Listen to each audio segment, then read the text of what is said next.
Hello dear students, welcome to AV coaching classes. हम पहुंच चुके हैं क्लास 8 के कोल एंड पेट्रोलियम साइंस के चैप्टर 2 के पार्ट नंबर 2 के ऊपर। तो आज की वीडियो नंबर 2 होने वाली है कुछ खास आपके लिए। आज हम पढ़ने वाले हैं, जैसा कि आप स्क्रीन पर देख पा रहे होंगे, फॉसिल फ्यूल के बारे में। तो आज जानेंगे फॉसिल फ्यूल्स, जो कोल, पेट्रोलियम एंड नेचुरल गैस हम यूज़ करते हैं, वो कहाँ से आई, कैसे बनी। चलिए जानते हैं सभी के बारे में। तो चलिए आज की क्लास को शुरू करते हैं। तो सबसे पहले बात करते हैं फॉसिल फ्यूल के बारे में। फॉसिल फ्यूल क्या है? Coal, petroleum and natural gas were formed from the dead remains of living organism. जो लिविंग ऑर्गेनिज्म के जो डेड मिट्टी के नीचे दब गए थे, हाई प्रेशर और टेम्परेचर के कारण, उनसे बन जाता है आपका कोल, पेट्रोलियम और नेचुरल गैस। तो इनसे जो फ्यूल बना, उनको नाम दिया गया फॉसिल फ्यूल का। तो अगर डेफिनेशन आपसे पूछ ली जाए what is fossil fuels, question आ जाए पेपर में, so the fuels which were formed from the dead remains of living organism. Living organism के जो डेड थे, उनसे जो बना, उनको बोलते हैं fossil fuel.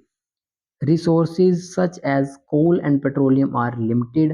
Burning of such fuels is the major cause of air pollution. Therefore, these fuels should be used only when necessary. तो ये फॉसिल फ्यूल्स होते हैं, वो क्या है? जो आपका कोल है और पेट्रोलियम है, इनका जो सोर्स है वो लिमिटेड है, क्योंकि इनको बनने में अ, हजारों साल लगते हैं। ठीक है, थाउजेंड्स ऑफ ईयर लग जाते हैं फॉसिल फ्यूल्स को बनने में। तो यहाँ कहते हैं कि जो बर्निंग है इन फ्यूल्स की, वो ज़्यादा अमाउंट में नहीं करनी चाहिए, क्योंकि इनसे एयर पोल्यूशन भी ज़्यादा बढ़ता है। इनका तभी यूज़ करें जब नेसेसरी हो।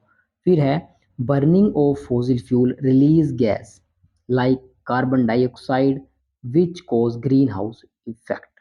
ठीक है, तो जैसे फॉसिल फ्यूल हैं, जो इनको जलाया जाता है, तो इनके जलाने से रिलीज होती है गैस, इसका नाम है कार्बन डाइऑक्साइड गैस। ये वही गैस है जो हम सांस लेते टाइम अपने मुंह से रिलीज करते हैं। तो ये हमारे लिए हार्मफुल है, क्योंकि इसका अगर ये कार्बन डाइऑक्साइड एनवायरनमेंट में ज़्यादा अमाउंट में रहेगी, तो हमारा इनहेल कर पाना मुश्किल हो जाएगा। तो इनसे ग्रीन हाउस इफेक्ट को भी प्रभावित होता है। ग्रीन हाउस इफेक्ट क्या है? कि जो हमारी एटमॉस्फेयर में एक लेयर बनी हुई है, जो अल्ट्रावायलेट, जो सन से आने वाली अल्ट्रावायलेट रेज है, उनको रोकती है। तो ग्रीन हाउस इफेक्ट के लिए भी रिस्पॉन्सिबल है कौन? Fossil fuels. चलिए आगे बढ़ते हैं। आगे हम बात करते हैं इन फ्यूल्स की कंस्टिट्यूएंट ऑफ पेट्रोलियम के बारे में और उनके यूजेस के बारे में। चलिए आगे मेरे पास एक टेबल है, हम पढ़ेंगे कि किस किस पेट्रोलियम कंस्टिट्यूएंट का यूज़ किया जाता है, कहाँ कहाँ यूज़ होता है। तो सबसे पहले आपके पास आ जाता है पेट्रोलियम का LPG, liquid petroleum, liquefied petroleum gas. तो ये पेट्रोलियम प्रोडक्ट्स हैं जो भी आपके पास दिख रहा है, LPG, petrol, paraffin, wax, diesel और केरोसिन, ये है पेट्रोलियम प्रोडक्ट्स और इनके यूजेस हैं। तो सबसे पहले बात करते हैं एलपीजी। तो एलपीजी का यूज़ कहाँ किया जाता है? As a fuel for home and industry. आपके घरों में जो सिलेंडर है, एलपीजी सिलेंडर लगे होते हैं, वहाँ यूज़ किया जाता है। रसोई में किसका? एलपीजी का। फिर आ जाता है आपके पास पेट्रोल। तो पेट्रोल का यूज़ कहाँ होता है? मोटर फ्यूल की तरह और एविएशन फ्यूल्स के लिए, फ्यूल्स की तरह यूज़ होता है किसका? पेट्रोल का यूज़ किया जाता है।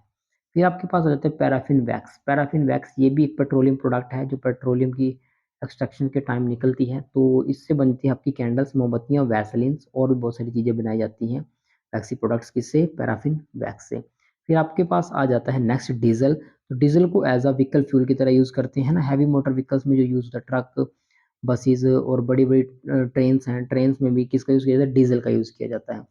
फिर आपके पास पेट्रोलियम प्रोडक्ट आता है, उसका नाम है केरोसिन। तो केरोसिन का यूज़ कहाँ किया जाता है?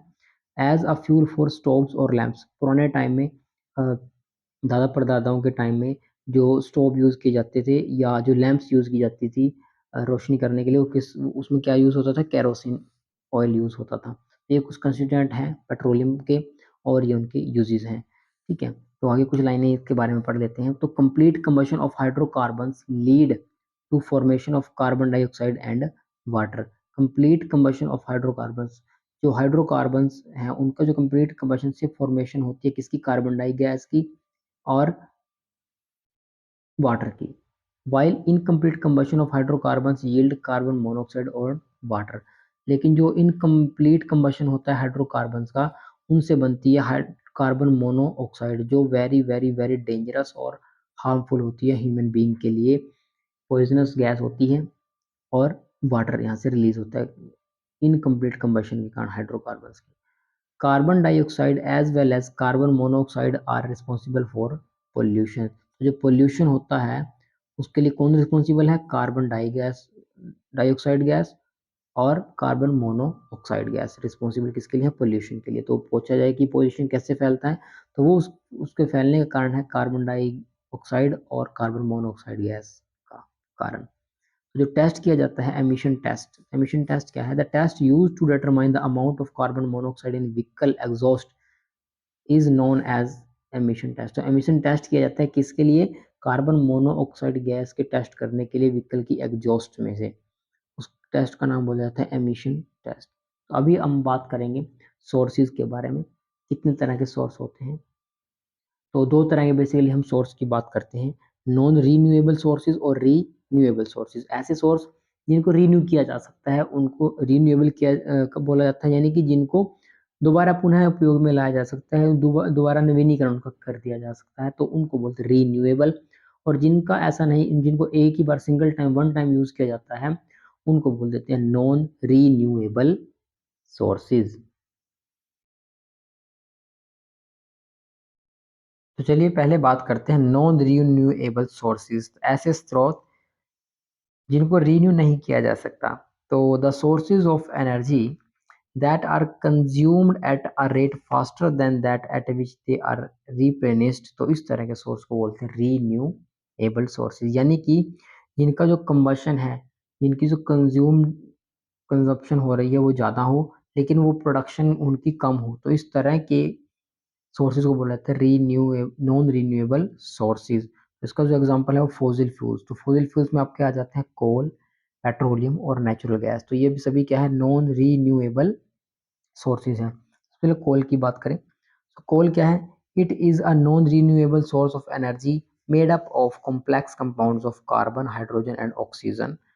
ठीक है, कार्बन, हाइड्रोजन, ऑक्सीजन से मिलकर बनता है कौन? कोल। और क्या है कि ये एक नॉन रिन्यूएबल सोर्स है। ठीक है जी। एंड फिर आपके पास आ जाता है पेट्रोलियम। तो पेट्रोलियम भी क्या है? It is a dark coloured viscous liquid.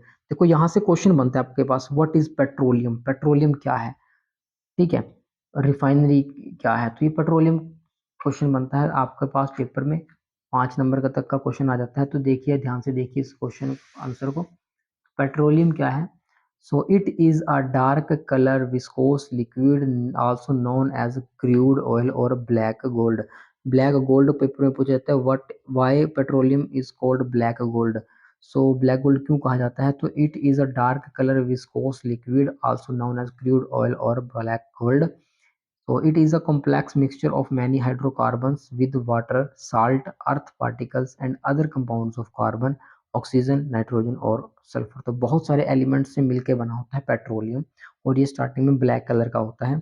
So we obtain petroleum by drilling oil wells into earth crust. तो पेट्रोलियम मिलता कैसे है? कि जो अर्थ की क्रस्ट के अंदर ड्रिल किया जाता है, एक को ऑयल के वेल्स को क्रिएट किया जाता है, कुएं बनाए जाते हैं जहां से पेट्रोलियम प्रोडक्ट को लिया जाता है। तो क्वेश्चन बनता है कि रिफाइनिंग क्या है? तो the process of separating useful component from the crude oil, crude oil से सेपरेट करना यूजफुल कंपोनेंट्स को क्या कहलाता है? रिफाइनिंग कहलाता है। ठीक है, तो क्वेश्चन अगर आता है पेपर में कि व्हाट इज रिफाइनिंग, तो रिफाइनिंग क्या है? The process of separating useful components from the crude oil is called refining. Clear है? तो रिफाइनिंग कहाँ की जाती है? Refining is done by fractional distillation method on big scale. तो क्वेश्चन आ सकता है कि which method is used on large scale to refine petroleum products. तो उसका आंसर आएगा fractional distillation method is used on big scale. फिर आपके पास आ जाता है नेचुरल गैस। तो natural gas, the main constituent of natural gas are methane, ethane और प्रोपेन। तो जो नेचुरल गैस का जो मेन कंस्टिट्यूएंट है, जो जिनसे मिलके बनती है नेचुरल गैस, वो आपके पास आ जाता है मीथेन, इथेन और प्रोपेन, ठीक है जी। और it easily burns to produce heat, और ये आसानी से जल जाती है।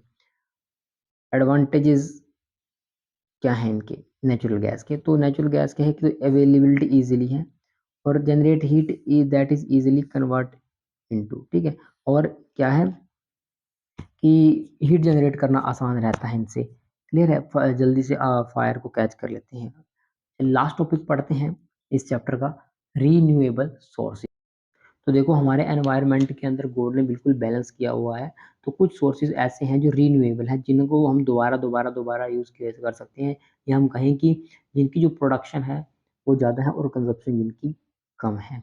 So renewable sources of energy are those that are replenished at a rate faster than that at which they are consume, कि जिनका कंजप्शन का रेट तो कम हो और रिप्लेनिश्ड का रेट है वो ज़्यादा हो, तो इस तरह के सोर्सेज को बोला जाता है रीन्यूएबल सोर्सेज। तो इसमें कुछ एग्जांपल्स आ जाते हैं आपके। सबसे पहला बड़ा एग्जांपल है solar energy, tidal energy, wave energy, ocean thermal energy, geothermal energy और न्यूक्लियर एनर्जी। तो ये बहुत सारे ऐसी एनर्जीज हैं जो जिनमें है जो रिप्लेनिश्ड रेट है वो ज़्यादा है और कंजप्शन रेट कम है।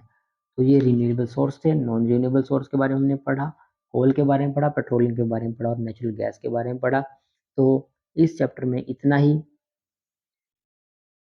आज की वीडियो के लिए इतना ही। तो पार्ट 2 आपका ये चैप्टर कोल एंड पेट्रोलियम हो चुका है फिनिश।